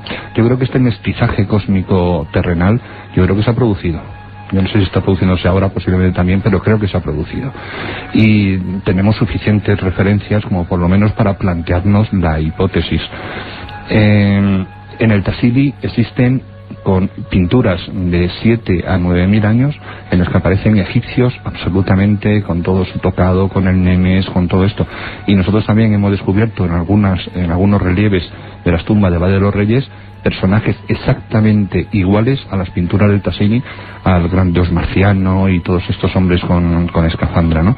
El gran dios marciano, ni más ni menos. Así le llamó Henry Lott, el descubridor de estas pinturas, me lo contaba Juanjo, una figura de 6 metros con una escafandra y al lado figuras que le rezaban. Y aquí tendrías tú mucho que hablar, Iker, porque tú estuviste precisamente en el Museo del Hombre, yo creo que en un trabajo fantástico, recuperando un poco la historia de Henry Lott, porque después del libro que escribió prácticamente no se volvió a escribir nada, ¿no? Y en cambio ese trabajo siguió evolucionando, incluso se descubrió una escritura. Que tú tuviste la ocasión de dar en primicia y que lógicamente también desestabiliza mucho la historia. Y hablaba Juanjo de ello, una escritura en la que se refería a Orión. Fijaros qué curioso, la fijación de algunas culturas antiguas con algunas estrellas. Nacho, Javier, según la latitud, claro. ¿Qué pensáis? Bueno, yo creo que ahí incluso la ciencia terminará por aceptar algunos de estos planteamientos, la posibilidad de que podamos haber sido visitados por otras civilizaciones en el remoto pasado de este planeta. Y digo que terminará aceptándolo porque algunos de los popes de la ciencia ya lo han aceptado. Por ejemplo, Francis Crick, que es nada menos que premio Nobel por haber descubierto el ADN, la espiral de ADN. Este hombre se dio cuenta de una cosa que es muy elemental, muy obvia, pero muy importante, que de un sitio donde no hay vida no pueden hacer vida, y que esas teorías de la lotería cósmica, ¿no? Exacto, que hablaban hace algunos años, no tantos, de que en la sopa primigenia que había en este planeta, de repente por una descarga eléctrica aparecieron los primeros microorganismos como diciendo voilà, aquí estoy. Eso no tenía mucho sentido, salvo que la vida hubiera aparecido en este planeta porque llegó del espacio. Ahora bien, Crick, al que se le ha dado después poca cancha, pero que él ha seguido investigando y pensando sobre este particular, decía que bueno, que la teoría suya de la panspermia, es decir, de la posibilidad de que meteoros hubieran traído microorganismos hasta el planeta en unas condiciones especiales y que de repente aquí pudiera haberse generado la vida, tampoco tenía del todo mucho sentido, porque los meteoros están en unas condiciones en el espacio que realmente son para esterilizar cualquier cosa, no solamente el frío cósmico, sino también la entrada en la atmósfera terrestre, entrando en ignición, acabaría con cualquier forma de vida. La única posibilidad, y esto Crick es quien se plantea ya estas cosas, insisto, premio Nobel por el descubrimiento del ADN, es que la vida hubiera llegado a la Tierra porque alguien la trajo, una inteligencia la trajo a bordo de cápsulas, de una especie de esporas inteligentes que hubieran sido extendidas por el planeta, o a bordo de naves espaciales en el más remoto pasado. Nacho, es la arqueología más ortodoxa quizás, no sé, ¿tú qué opinas? Una pintura en la que aparecen unos seres, pinturas realistas, que se están llevando a hembras embarazadas hacia una especie de esfera aterrizada. Tassili hace 10.000 años. Hombre, si hay uno de los lugares en el planeta actualmente casi vírgenes desde el punto de vista arqueológico, precisamente es todo lo que es la cornisa norafricana, no solamente el Tassili, sino también parte del desierto líbico, donde en el primer tercio a mediados del siglo XX, por ejemplo, Edo Dalmasi descubrió las famosas pinturas de los nadadores, ¿no?, de la escuela de los nadadores. Todo lo que es la cornisa norafricana, aparte de tener, como decía Manolo Delgado anteriormente, una reminiscencia de lo que es la cultura prefaraónica, prácticamente no sabemos nada de ello. Únicamente han investigado allí pues muy poquitos franceses, algunos italianos, pero prácticamente no sabemos nada de lo que sucedió ahí hace miles de años. Además, que es con los métodos actuales casi imposible datar este tipo de pinturas, y únicamente nos tenemos que arrimar a ciertos paralelismos en otros lugares del planeta, con los riesgos que esto conlleva, porque que un objeto, un elemento aparezca en un sitio en un momento determinado de la historia no implica necesariamente que en otro lugar del planeta ese objeto o uno parecido aparezca en ese mismo lugar, ¿no? Yo creo que la ciencia poco a poco tiene que ir abriendo expectativas, miras hacia el futuro, y sobre todo que en lugares tan vírgenes y tan desconocidos como es la cornisa norafricana y sobre todo el Tassili, poco a poco irán apareciendo elementos culturales y civilizadores que seguramente pues plantearán problemas desde el punto de vista histórico, que solamente van a tener respuestas a partir de respuestas a enigmas, como lo comentaba ahora Juanjo, a partir de raptos, etcétera. ¿Quién raptaba a las mujeres hace 10.000 años? ¿Quiénes eran esos individuos? Estar atentos, porque vamos a viajar dentro de muy poquitos minutos a Grecia en busca de la máquina antiquitera, o a Centroamérica en busca ni más ni menos que de las calaveras de cuarzo.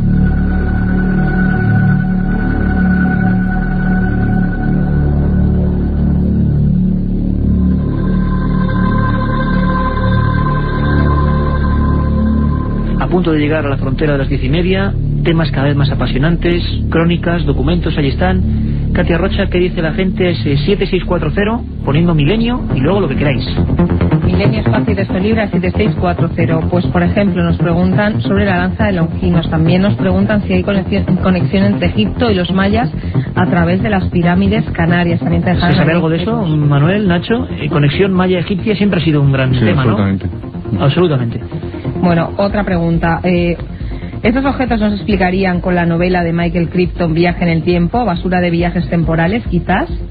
También otro oyente nos pregunta sobre los grabados del astronauta y el guerrero de Palenque. Hay otra novela muy buena, aparte de la de Michael Crichton, que acaba de salir, que es El origen perdido, de Matilde Asensi, donde se habla, entre otras cosas, del mapa de Piri Reis, de las huellas del río Paluxy, de los aymaras, de Tiahuanaco, de todas las cosas que no encajan y que, Matilde encaja en la ficción, ¿no?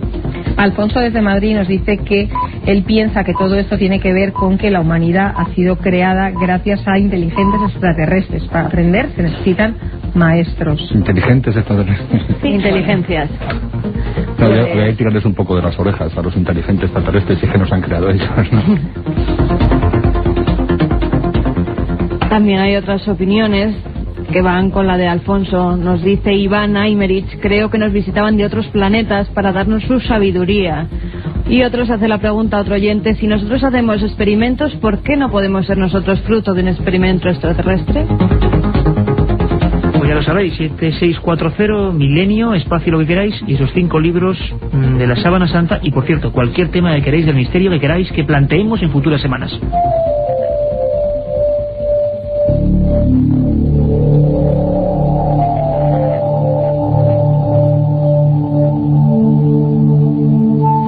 Y ahora la nave del misterio, Milenio 3, aquí en la SER, ¿dónde si no?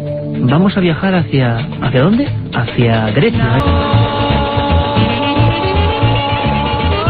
Y estas músicas de esa tierra griega seguro que le traen buenos recuerdos a nuestro compañero, el viajero del programa, Carlos Barroso, que a pesar de que está un poquito convaleciente, él no quiere perderse nada. Acaba de poner casi pie a tierra en España y estuvo investigando en torno a la máquina de antiquitera. Compañero Carlos, buenas noches. Hola, buenas noches, Iker. Buenas noches al equipo, a los invitados y por supuesto a los oyentes. Estamos encantados de que estés con nosotros. La gente nos pregunta por ti en los SMS y decimos que no, que dentro de muy poco la voz de Milenio 3 va a regresar. Carlos, la máquina de antiquitera, uno de los grandes misterios, el gran misterio de Grecia. Pues uno de los grandes misterios de Grecia, porque Grecia tiene muchísimos misterios que todavía se pueden visitar, que incluso cuando miras las piedras, miras los restos arqueológicos que quedan por cualquier lugar, en las infinitas islas que se pueden visitar en ese país, o incluso en la Grecia continental, en Atenas, en el Peloponeso. El visitar ese país es revivir el misterio continuamente, ¿no? Es como ver resurgir de nuevo esa cultura que es la cuna de Occidente. Pero sí, es uno de los grandes misterios, desde luego, la máquina de antiquitera, y uno de los grandes misterios que todavía tienen que explicarnos qué hacía esa máquina en ese siglo V antes de Cristo, en ese barco que se hundió frente a la isla de Antiquitera. Y bueno, pues una máquina, un instrumento imposible para esa época, porque después una similar pues no se conoció hasta muchos siglos después. Por supuesto, siglo antes de Cristo, engranajes, ruedas. Si tuviéramos la fotografía que estamos haciendo aquí, veríamos un maquinario perfectamente definido. Carlos, a nivel oficial, la arqueología griega, ¿qué origen le da? ¿Cómo lo explica? ¿Lo tiene un poquito escondido? Bueno, pues en un principio el descubrimiento de la máquina de antiquitera pasó un poco desapercibida. Fue descubierta por pescadores de esponjas en el año 1900 y fue descubierta junto a otros restos arqueológicos, estatuas, otros objetos y piezas de bronce, y quedó apartado un poco de la investigación porque se le dio más importancia realmente a lo que eran restos de estatuas y de tipo que a la misma pieza de la máquina de antiquitera. Fue realmente el arqueólogo Valerio Sestais quien en el año 1901-1902 reparó en la presencia de esa extraña máquina con esas piezas de engranaje, esos ejes que parecían, pues realmente al verla parece como el mecanismo de un reloj como lo conocemos ahora, un reloj de pared de estos antiguos, ¿no? Fue él quien reparó en ella porque hasta ese momento había sido un poco abandonada, y después, haciendo investigaciones, pues se pudo comprobar que las inscripciones que tenía inscripciones que hacían referencia al Sol, a la Luna, a otros planetas, incluso letras en griego.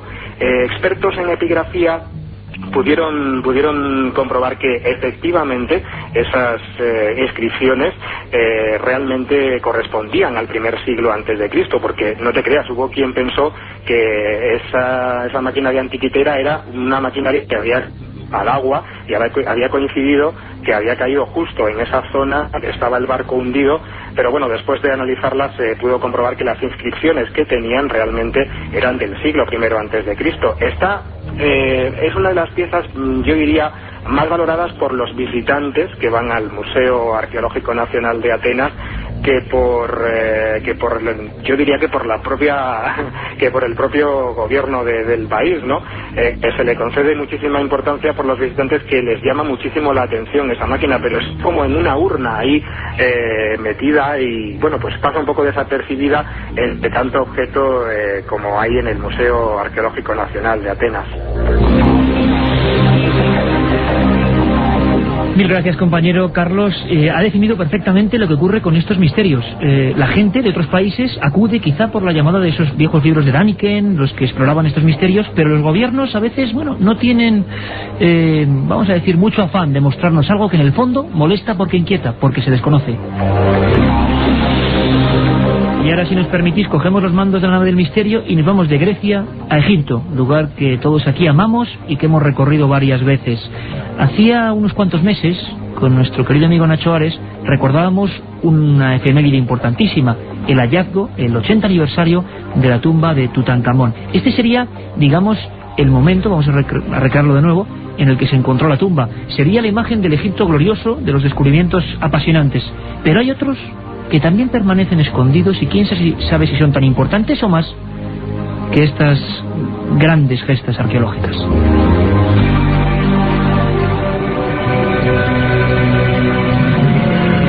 Carter, por favor, ¿puedes ver algo? Sí. Sí. Cosas maravillosas. Cosas maravillosas.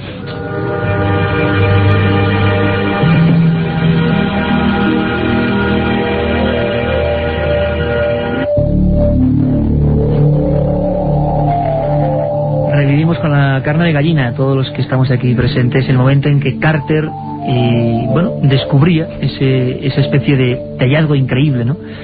La tumba de Tutankamón. Dicen que el mayor hallazgo arqueológico de la historia, o desde luego el más publicitado, y no sabemos si el más importante. Desde luego es impresionante ver ese increíble mundo funerario que se encontraron con este faraón príncipe, sobre el que sigue habiendo misterios de por qué murió, de qué forma, asesinado quizás. Lo cierto es que vamos a recorrer otros, y ahora nuestros amigos van a opinar, otros pequeños objetos quizá tan importantes, porque desde luego rompen rápidamente todo lo que conocíamos sobre la cultura egipcia. Hay una cosa, un objeto, un opart, que le llaman avión de Saqqara, o aviones de Saqqara. ¿Qué son, Carmen? Se trata de un pequeño avión al que se ha llamado simulacro de pájaro. Está realizado en madera de sicomoro y mide 14 centímetros de largo y 18 de ancho. Fue descubierto en una tumba de la necrópolis de Saqqara en 1898 y hoy en día se encuentra en el Museo del Cairo.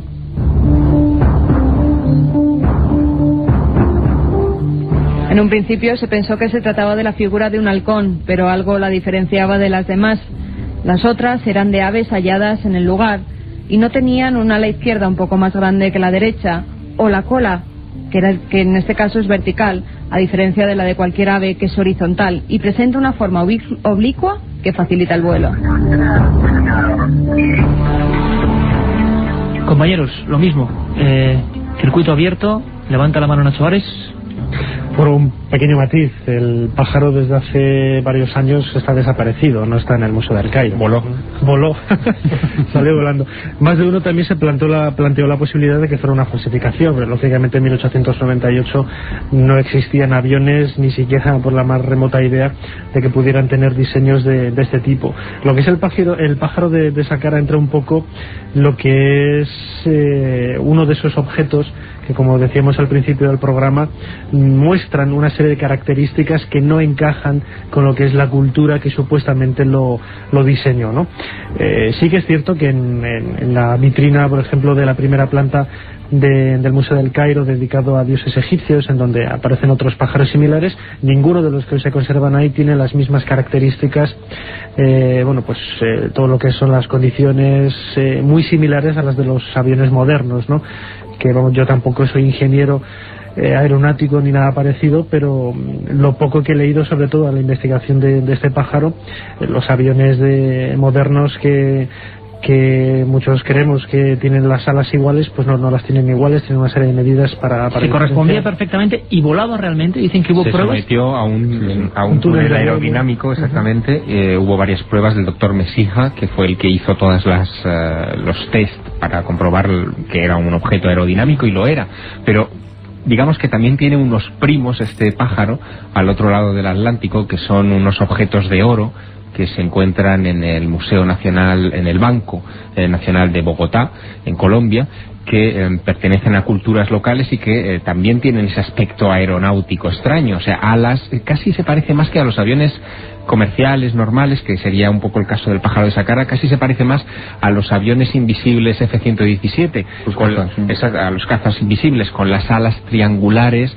el timón alto, en fin, un prodigio de la aeronáutica que debe tener aproximadamente unos 1.200 años de antigüedad, lo suficiente como para considerarlo un OPART, que no lo hemos dicho, pero significa Out of Place Artifacts, es decir, en inglés, objetos fuera de lugar, ¿no? Yo estoy convencido, como decía antes, que los egipcios no dominaban muchísimas de las técnicas que son necesarias. Pero ¿esto para qué serviría? Manuel, lo que está preguntando todo el mundo. ¿Este bien en concreto sería una muestra de aeromodelismo en la antigüedad? Es que es una cosa incomprensible. No, estoy convencido de que ellos no sabían que eso podía volar. Como tampoco estoy convencido, porque así lo hemos estado estudiando durante 3 años, que los boomerangs encontrados en la tumba de Tutankamón, ellos los tenían, todas las reproducciones que se han hecho de los boomerangs de la tumba de Tutankamón tenían forma aerodinámica, volaban, pero que ellos jamás supieron que ello volaba.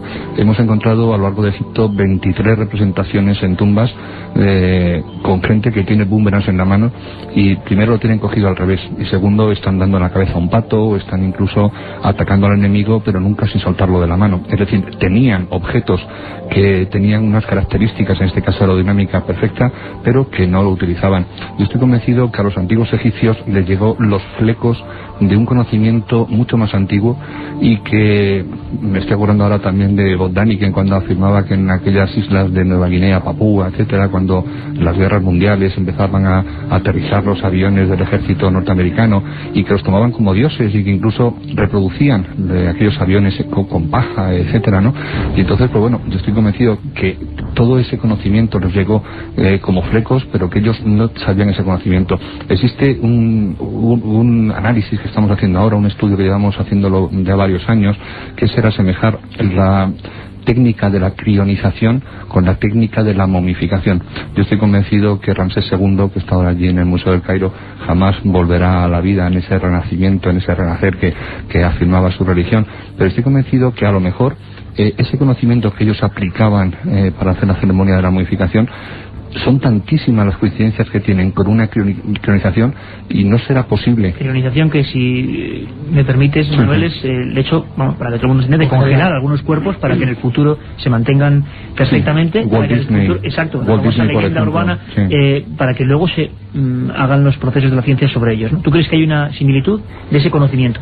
Yo estoy convencido de que en Egipto hubo manos artesanas propias de la técnica y de las herramientas que encontramos en el Museo del Cairo, propias de los egipcios, pero también hay otras que es imposible, que no solamente fueron hechos por los egipcios, sino que es imposible hacerlos con la tecnología actual de nosotros. Cuando observamos, ahora por ejemplo acabamos de encontrar en el templo de Karnak, allí en Luxor, una perforación realizada con una radial en roca de una enorme dureza, como es el granito rojo, y es indudable que está hecho con una radial, porque está manejada a mano y se va por un lado y ataca por otro. Antes hemos estado hablando de la posibilidad de la electricidad, pero no solamente la electricidad ya, sino la electricidad aplicada a las grandes perforaciones, a los cortes con sierra milimétricos. Es decir, en Egipto existe toda la cola, todo ese saber escondido a lo mejor, que nos ha llegado en un tanto por ciento muy reducido, pero que nos indica que antiguamente hubo una gran civilización. Una cosa que antes no hemos comentado de los mapas de Piri Reis, hablando un poquito del avión este de Saqqara que ha desaparecido del Museo del Cairo. El mapa de Piri Reis, y si no, corrígeme Javier, creo que no tiene la proyección que tienen los mapas actuales, sino que está hecho a una altura determinada. Es como si un ojo desde una cápsula a muchos kilómetros de altura hubiera hecho una fotografía de lo que es nuestro planeta, y esa misma proyección realizada de esa altura es la que aparece en el mapa de Piri Reis, es decir, no es una proyección realizada por alguien que va recorriendo las costas y escribiéndolo, ¿no? Di dónde miraba el ojo.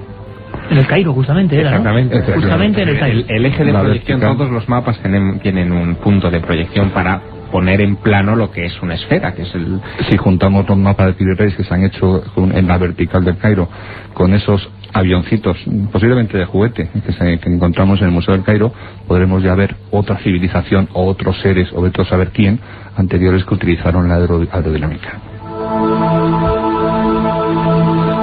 Un amigo a través del 7640, ya sabéis, milenio es la palabra clave, espacio, y vuestro texto nos preguntaba si es cierto que dentro de los jeroglíficos, en Egipto, en algunos jeroglíficos se han encontrado submarinos. Hay mucha leyenda urbana ahí, ¿no? Yo creo que se refieren a ese templo que al templo de Abidos.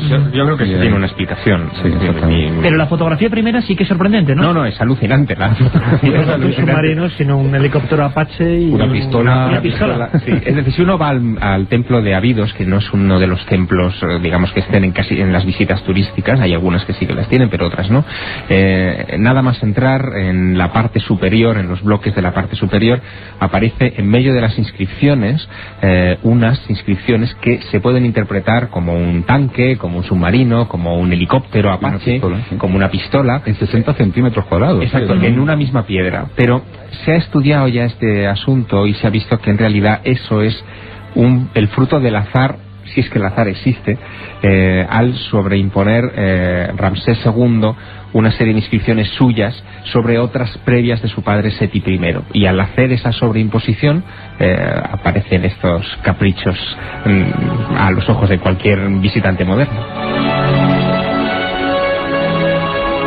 Yo quiero que estéis muy atentos, porque no os imaginéis la gente que nos preguntaba por el cronovisor, es decir, otro objeto que parece fuera del tiempo porque producía supuestos viajes en el tiempo. Ahí es nada, y tiene que ver con la Iglesia. La gente, imagino que ahora mismo escandalizada. ¿Cómo es esto? ¿Cómo es posible? Se lo preguntamos a Joan Solés desde Italia. Vamos allá. Recuperar los sonidos, las imágenes del pasado ha sido siempre una pasión jamás conseguida por los científicos. Lo intentaron entre otros Edison o Marconi. Este último deseaba captar las voces de la vida de Jesucristo cuando captó las primeras transmisiones telegráficas transoceánicas. Alle 12:30. Mentre ero in ascolto. A las 12:30, cuando era a la escucha del receptor, contó Marconi en 1912, llegó a mis oídos la débil señal, pero de tal claridad que no dejaba duda alguna, de la sucesión rítmica de los 3 puntos de la letra F del alfabeto Morse. La lettera F dell'alfabeto Morse. Era nata in quel momento la radiotelegrafía. Nació en aquel momento la radiotelegrafía a gran distancia. Viajar al pasado o conseguir sus sonidos sigue siendo un sueño. En los años 50, el benedictino Pellegrino Ernetti, del monasterio de San Giorgio, cerca de Venecia, habló de su máquina del tiempo, de antenas de un material desconocido, un mecanismo para dirigirlas y un complejo sistema de grabación, que captaba sonidos del pasado retenido en el ambiente etérico. Pero el Papa Pío XII prohibió que siguieran estos experimentos del padre Ernetti y sus colaboradores. En algunas pinturas de siglos pasados encontramos elementos extraños, imágenes de satélites o computadoras astronómicas que permiten intuir que el tiempo es una dimensión por la que podríamos desplazarnos. Viajar al pasado no parece posible, pero sí al futuro, si una persona pudiera alejarse lo suficiente de la Tierra a la velocidad de la luz. Al regresar, habría pasado muy poco tiempo para esta persona y, en cambio, mucho tiempo lineal en nuestro planeta. El padre Ernetti asegura que el pasado no desaparece porque retiene parte de la energía que tuvo cuando fue generado, cuando fue presente, y por consiguiente, en teoría, imágenes o sonidos podrían ser recuperados.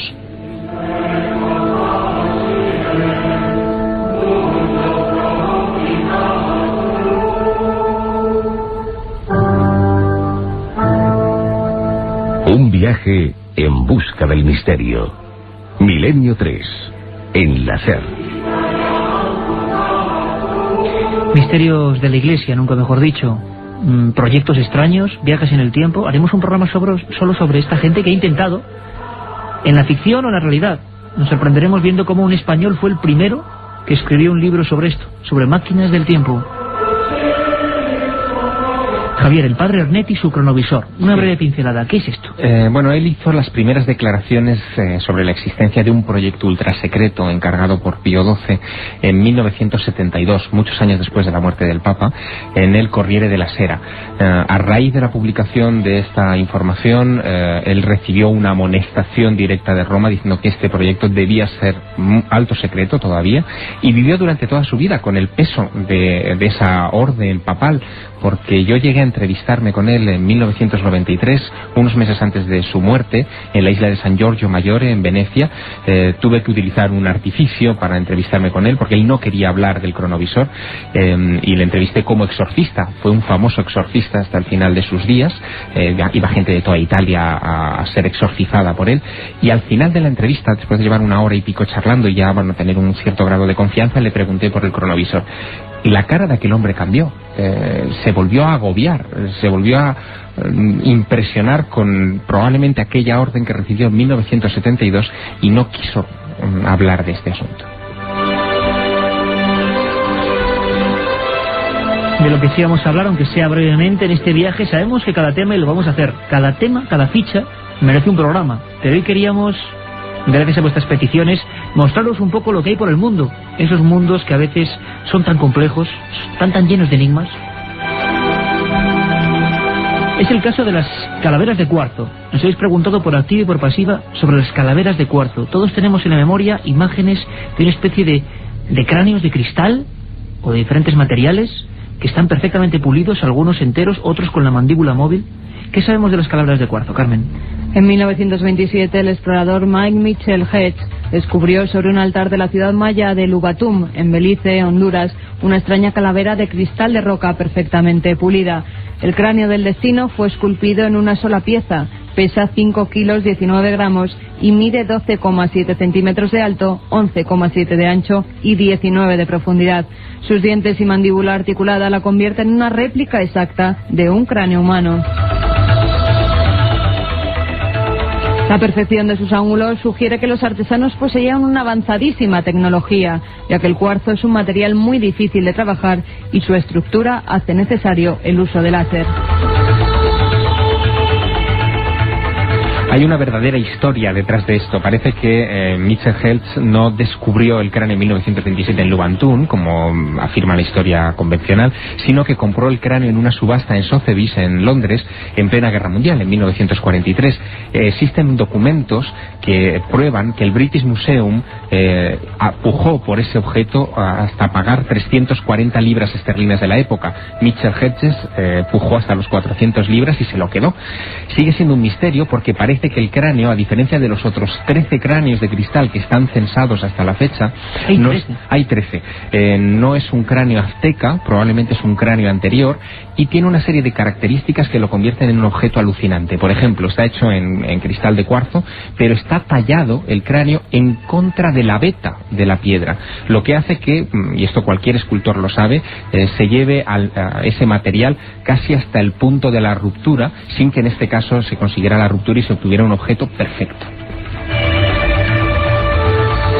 Creo que no os podéis quejar. Aviones de Saqqara, máquinas de Antiquitera, la pila de Bagdad, y ahora los cráneos de cuarzo, 1000 cosas, y eso era una pequeña porción de los OPARS. Ahora sí, vamos a someternos en sus últimos 5 minutos, si os parece, compañeros, al veredicto de la audiencia, a nuevas preguntas de nuestros amigos de Milenio 3.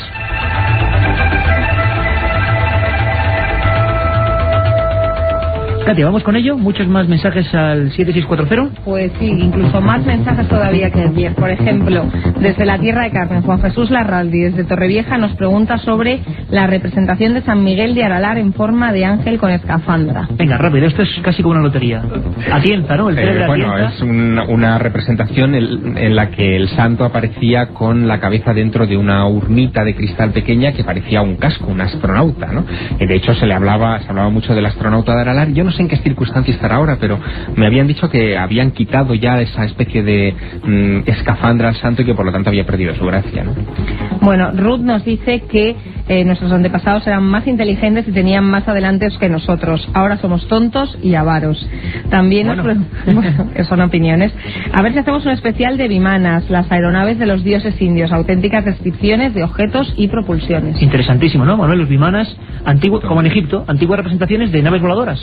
Sí, además que está en toda la cultura, no solamente allí en la India, ¿no? Yo creo que claro, es un programa... Merece un programa porque en este caso hay hasta casi libro de instrucciones, es decir, los textos como el Mahabharata o el Ramayana los describen con mucha precisión, otros textos menores dan incluso detalles sobre el funcionamiento técnico de estas aeronaves. Dicen que volaban con un combustible que mezclaba mercurio y una sustancia todavía no identificada que los textos antiguos llamaban rasa. ¿Y eso? ¿El rasa? Las naves hace miles de años. Otro oyente nos pregunta sobre el manuscrito Voynich escrito en lenguaje extraterrestre.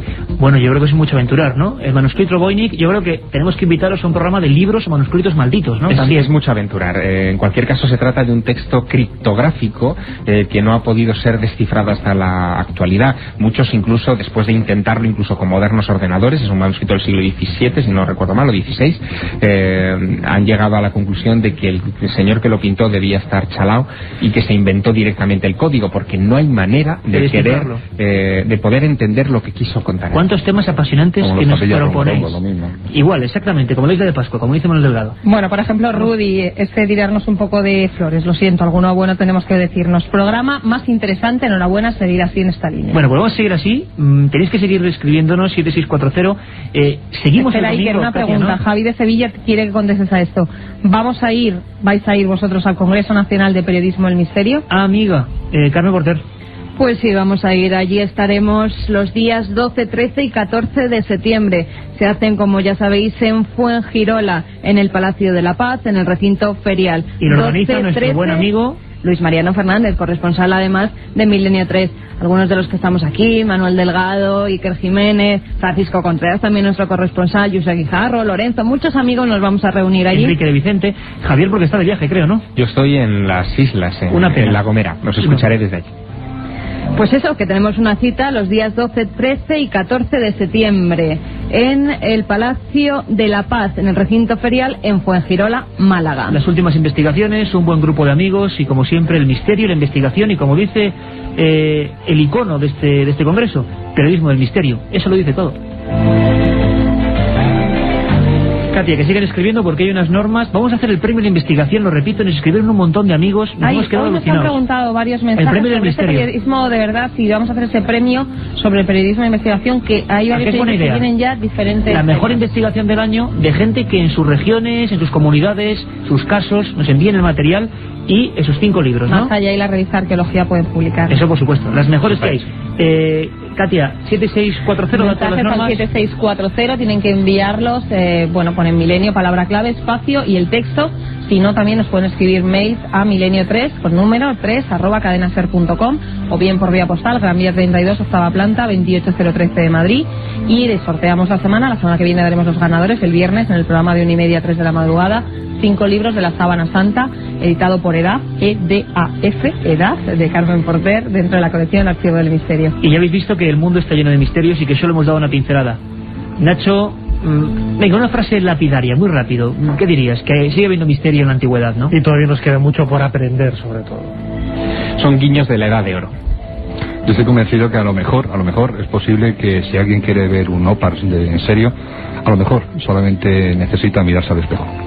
Bueno, compañeros, ahí está digámoslo así, sentencias de nuestros amigos. Hemos vivido 2 horas de exploración y ahora os queda mucho, os queda la información. Y la información, por supuesto, con nuestro amigo Javier Manzano. Nosotros volvemos de 3 a 4 esta noche y el viernes de 1:30 a 3. Gracias, estaremos aquí, Milenio 3.